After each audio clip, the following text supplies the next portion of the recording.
ప్రధాని మోదీ సీఎం చంద్రబాబు సహాయంతో deputy CM Pawan Kalyan అనేక అభివృద్ధి కార్యక్రమాలు చేస్తారని ఎమ్మెల్యే విజయ్ కుమార్ అన్నారు. పోలవరం జిల్లా రంపచోడవరంలో సేనా సిద్ధం కండి కార్యక్రమంలో పాల్గొన్న విజయ్ కుమార్ మారుమూల గ్రామాలకు మునుపెన్నడూ లేని విధంగా రోడ్లు వేయించారని తెలిపారు. జనసేన పార్టీ నమ్మకం ఉన్న ప్రతి ఒక్కరిని ఆదుకునే విధంగా క్రియాశీల సభ్యత్వ నమోదు కార్యక్రమం చేపట్టారన్నారు.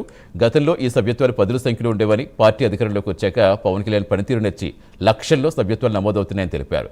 సభ్యత్వ నమోదుకు జన సైనికులు పాల్గొని క్రియాశీల సభ్యత్వాలు నమోదు చేయించాలని పిలుపునిచ్చారు. చేరాం.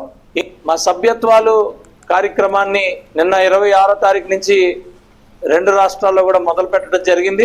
చాలా బ్రహ్మాండంగా ఒకప్పుడు ఒక నియోజకవర్గంలో 4-5 కూడా ఉండే పరిస్థితి లేని దగ్గర నుంచి ఈరోజు వేలాది మంది ఈరోజు రావటం, లక్షలాది మంది రావటం.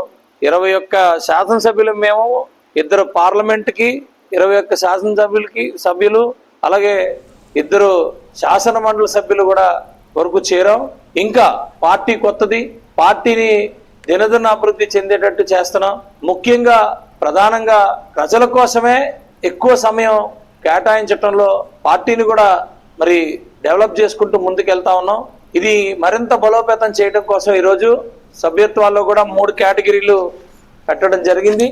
అందులో ఉద్యమి అని, సాధక్ అని, ప్రదాత అని మరి చేసుకుంటూ సభ్యత్వాలు ఈరోజు ఉద్యములకి, సాధకుల్ని ఐడెంటిఫై చేసాం ప్రతి నియోజకవర్గంలో.